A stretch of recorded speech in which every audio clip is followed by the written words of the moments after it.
Magkano? Ring magazine ni 2M. Tapos ito ang WBC World Featherweight sa 1M.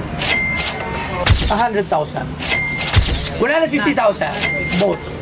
Bagsak na lang namin ng 1M.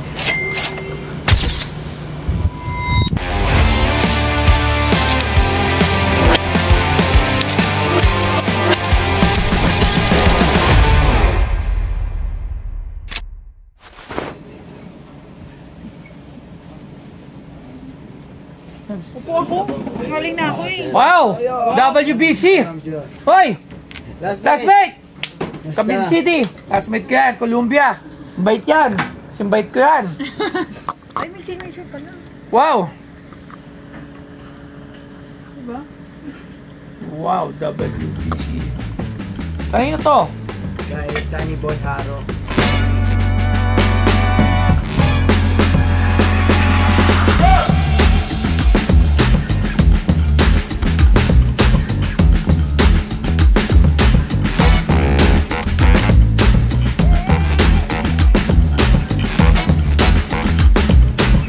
Si Sunny Boy Haro ay isang Filipino na boksingero na ipinanganak noong Marso 24, 1982 sa Silay City, Negros Occidental. Nagsimula siya sa boxing sa edad na 12 at nagkaroon ng 59 na amateur na laban bago naging profesional noong Setyembre 1, 2001. Sa kanyang karera, nakapagtala siya ng 45 panalo, 16 na pagkatalo at 5 tabla kasama ang 32 knockouts. Si Haro ay kilala sa kanyang matibay na katawan at agresibong estilo sa loob ng ring at itinuturing na isang inspirasyon sa mga kabataang boksingero sa Pilipinas. At ang binebenta sa Pinoy Pawn Stars ay ang WBC belt ni Sunny Boy.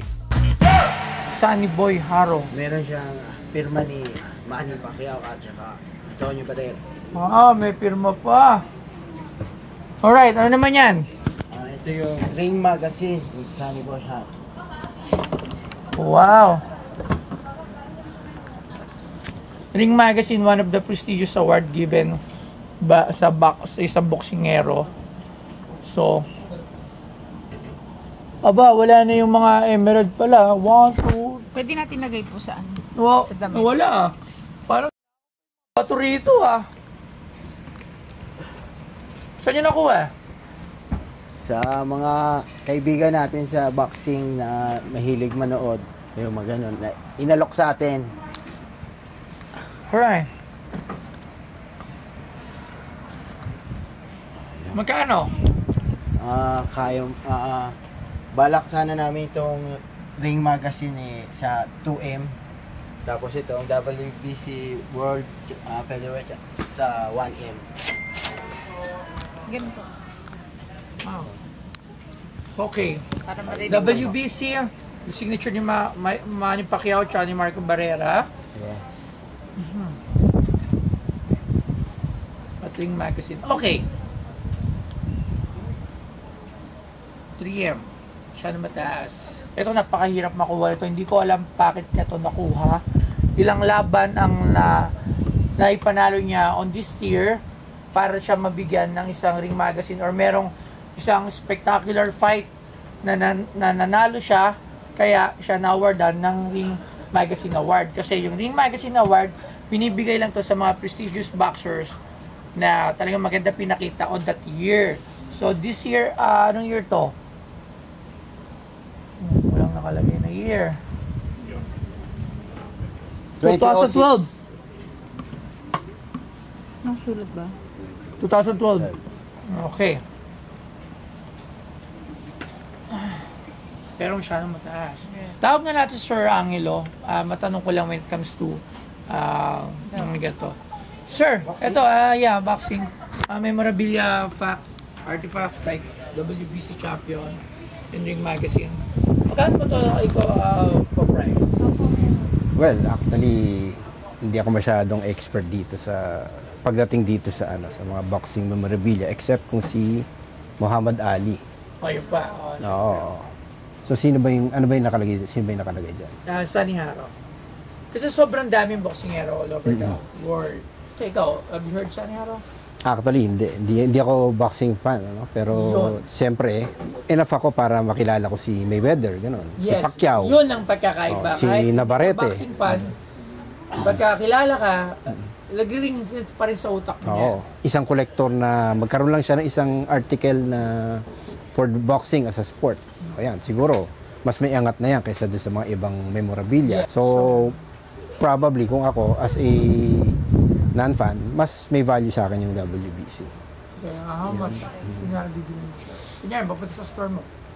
30 hanggang 40 siguro for both. Sa? Pareho na. Okay, maraming Again, salamat. yun nga, non-fan, non-expert, yun yung opinion ko. Sana mamama. Thank you. Okay. Kumuha lang ako ng opinion. Okay, pero syempre, ako pa rin. Kasi yun nga kasi problema dito eh.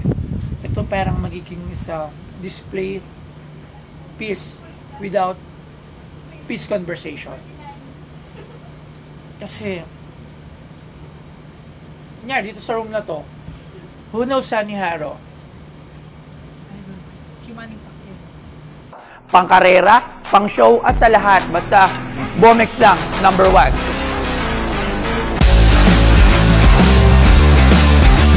Si Toy Tumamen, geng, Bomex. Kaya ako lang to gusto kasi wala akong belt. Wala pa ako nahawakan na belt.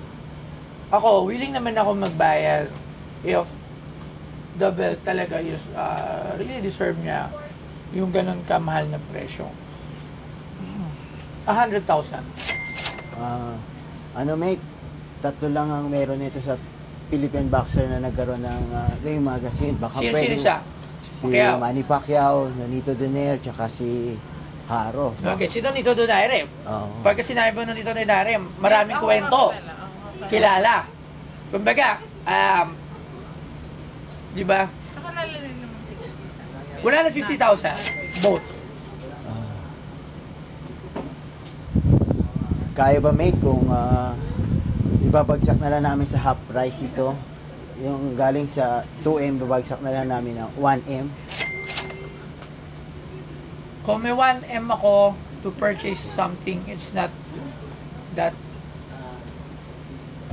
Ano pa, mag-offer ka pa ng wag na, taasan mo pa, kaya ba, mate?